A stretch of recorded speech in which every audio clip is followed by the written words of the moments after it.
Sa pagkakataong ito, pag-uusapan natin ang 4 na propesiya na kailangang maganap at talagang magaganap. Atin itong pag-usapan, mga kaibigan.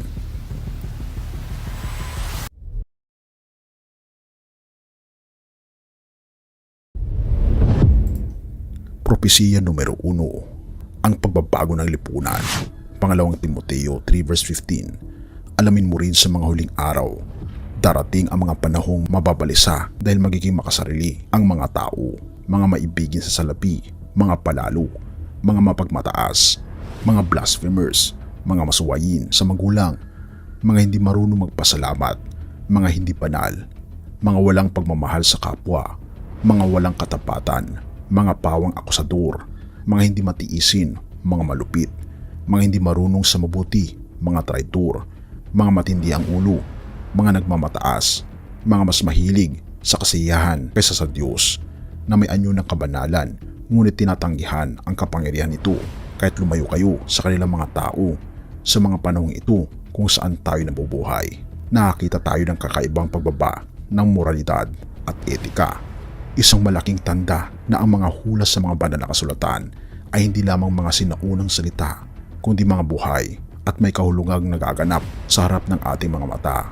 Ang passage mula sa 2 Timothy 3 verse 15 ay nagiging salamin ng kasalukuyang kalagayan ng ating lipunan, kung saan ang mga ugali sa mga panahon natin ay inilalarawan ni Pablo na tila sumusulpot mula sa pahina sa Biblia at bumubuo sa ating pang-araw-araw na buhay. Habang nalilimusan natin ang passage na ito, lumilitaw na tayo nabubuhay sa panahon na tinatakda na ito'y may malalim na pagmamahal sa sarili. Ito ay isang tema ng malalim na nakaka-relate sa ating henerasyon, kung saan ang pagtaas ng sarili sa ibabaw ng lahat ay nagiging karaniwan. Ang self-love na binalaan tayo ng kasulatan ay hindi tungkol sa malusog na pagpapahalaga sa sarili, kundi sa malalim na narsisismo na inilalagay ang pagnanasa ng individual sa itaas ng kalangitan ng kagalingan ng iba. Inuudyok tayo ng ating lipunan na mahalin ang ating sarili ng walang kondisyon. Itinataguyod ang idea na ang ganitong self-love ay ang pundasyon ng malusog na personalidad. Gayunpaman, ito ay nagdudulot ng isang kultura ng narcissism, kung saan ang sobrang pag-aabsorb sa sarili at paghahanga sa sarili ay madalas na nagiging sanhi ng kawalan ng pakikiramay at pagmamalasakit sa iba. Sa ganitong kapaligiran, madalas na naiiwasan ang mga pangangailangan at kagalingan ng pamilya at komunidad dahil sa pagsusumikap sa personal na kaligayahan at pakinabang. Nabubuhay tayo sa isang panahon kung saan iniisip ng mga tao na ang buong mundo ay umiikot sa kanila, kung saan ang attitude na ako lamang ang mahalaga. At hindi natin maitatanggi na ito'y nangyayari rin sa lumilitaw na mga digmaan sa mundo dahil sa kasakiman, pagmamahal sa sariling bansa, pagmamahal sa sariling kapangyarihan ang umiiral. Lumayo sa pagmamahal sa sarili, lumayo sa pagmamahal sa iyong kasalanan, at lumayo sa pagmamahal sa iyong pagnanasa, at mahalin mo ang iyong pamilya. Ibigin ang iyong mga anak at mga mahal sa buhay at ilagay sila sa unahan. Ang kasakiman na ito ay nagpapakita sa iba't ibang paraan tulad ng inilalarawan sa 2 Timothy, kung saan ang mga individual ay nagiging mas mahilig sa kanilang sarili sa kapahamakan ng kanilang mga ugnayan at komunidad. Ang mga katangian na inilarawan ni Pablo ng pagiging traidor, matindi ang ulo, mapagmataas, at mahilig sa kasiyahan kaysa sa Diyos ay nagmumula sa iisang ugat, ang labis na pagtuon sa sarili. Nabubuhay tayo sa isang lipunan na tinatanggap at kahit na itinataguyod ang mga bagay na dating itinuturing na masama at itinuturing pa rin na kasalanan sa mata ng Panginoon. Bukod dito, ang hula ay nagsasalita ng isang kultura ng pagmamayabang at kasamaan, kung saan ang mga individual ay nagmamalaki sa kanilang mga tagumpay at estado na may kaunting pag-aalala sa kababaang loob o biyaya.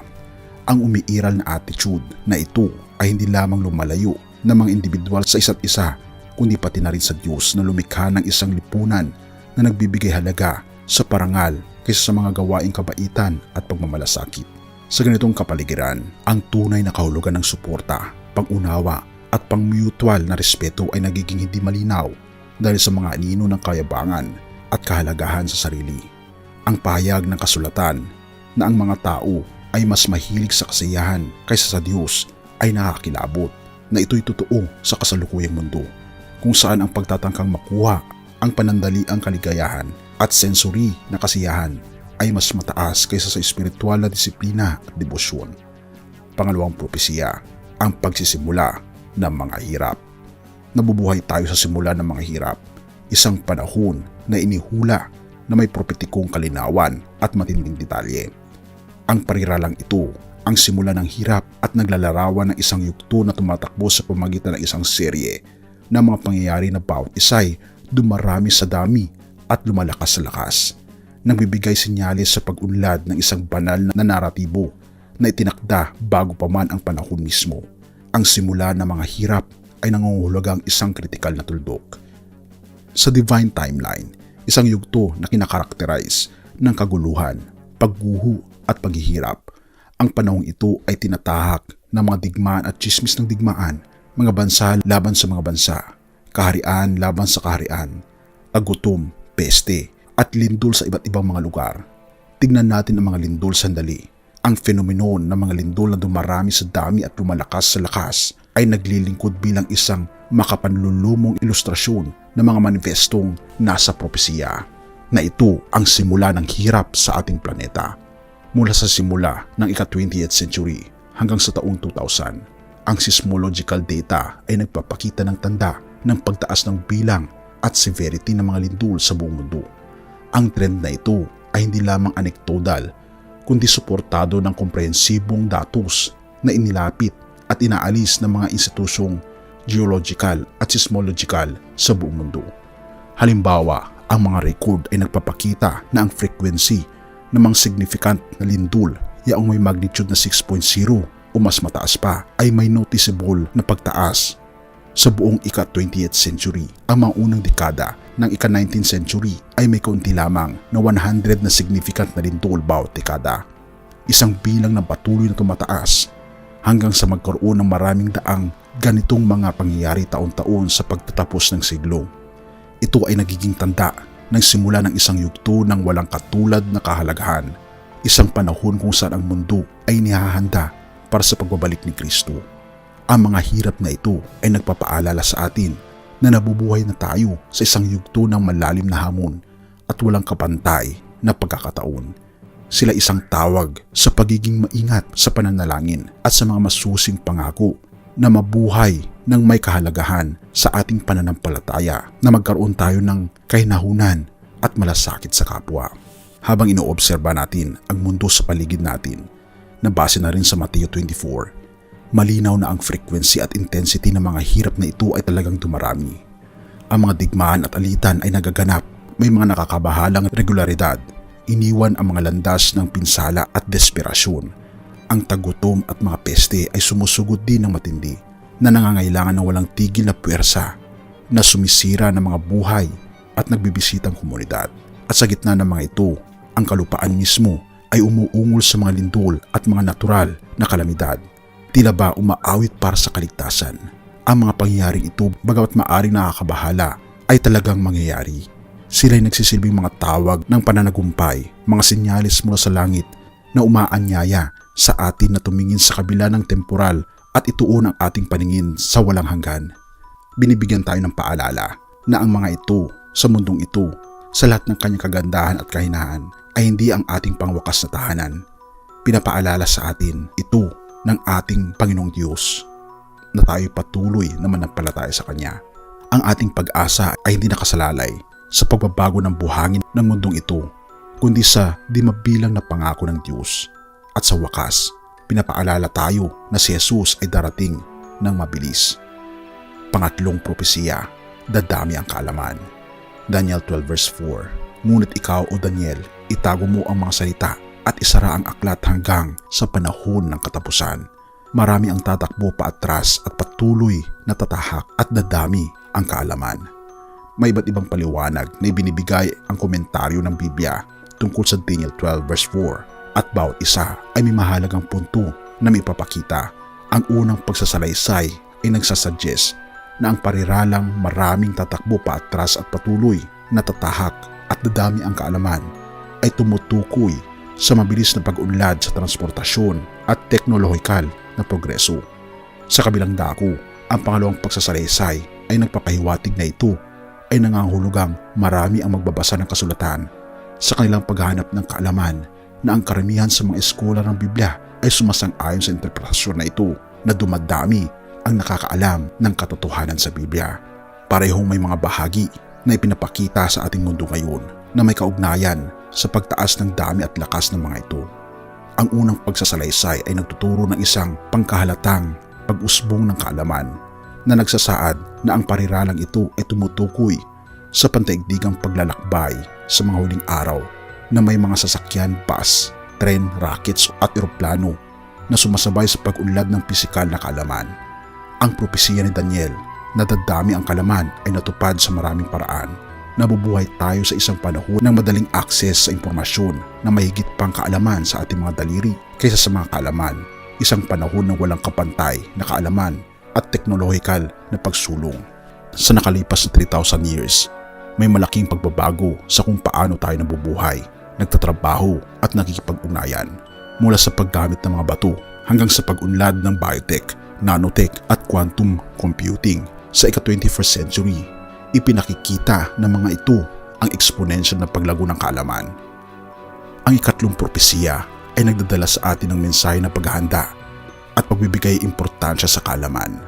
Ang kaalaman ay isang biyayang maaring gamitin upang mapabuti ang ating sarili at ang ating kapwa. Nagdadala sa atin ng kapangyarihan na magkaroon ng malalim na pag-unawa sa mga misteryo ng buhay at sa mga plano ng Diyos para sa atin. Pang-apat, ang pag-usbong ng Antikristo at ang pagdating ni Kristo. Binabanggit sa Biblia na bago ang pagdating ng ating Panginoong Diyos ay uusbong ang mga Antikristo at magpapakilala na sila'y Kristo, at nakikita natin sa panahon natin ngayon ang pag-usbong ng napakaraming mga tao na inaangkin nila na sila'y Diyos. Mga tao sa iba't ibang parte ng mundo na nasapian ng masamang espiritu, ang Antikristo. Ngunit huwag tayong magdalawang isip na basahin ang Biblia. Ito ang mapa patungo sa katotohanan, patungo sa tunay na kaligtasan at patungo sa totoong Kristo na siyang nabayubay sa krus. Ibinigay ang bugtong na anak ng Diyos upang tayo ay magkaroon ng pag-asa ng buhay na walang hanggan. At tayo muling kukunin ang ating Panginoong Diyos base na rin sa kanyang pangako sa John 14 verse 1-3. Huwag magulumihanan ang iyong mga puso. Manalig kayo sa Diyos at manalig ka rin sa akin. Sa bahay ng aking ama ay maraming tahanan. At sasabihin ko sa inyo, ako'y paroroon. At kung ako'y nandoon na, ay kukunin ko kayo kung saan man ako naroroon. Sapagkat kung saan man nawa ako naroroon, ay nandun din nawa kayo. Mga kaibigan, ito ang pangako ng Diyos para sa atin, na tayo kukunin ng ating Panginoong Diyos at ito'y malapit na mangyari. Ang ating mundo ay hindi ito ang ating permanenteng tahanan na binabanggit sa Filipos na tayo tagalangit at hindi tagalupa. Patuloy tayong manampalataya sa ating Panginoong Diyos dahil ang panahon ay malapit na. Purihin ang ating Panginoong Diyos at salamat kaibigan sa iyong panonood. Tayo manalangin. Ama naming banal, mga Panginoon naming Diyos, kami po'y lubusan nagpapasalamat sa inyo pong pag-ibig sa amin. Salamat po Panginoon sa inyo pong pangako na kami Panginoon ay muli ninyong babalikan, kukunin sa langit na bayan, upang sa ganoon Panginoon ay kami po'y manatiling na sa langit panghabang buhay, na ito po ang aming permanenteng tahanan. Panginoon, tulungan po Panginoon ang inyo pong bayan. Tulungan kaming maihanda ang mga sarili para sa nalalapit na po ninyong pagdating.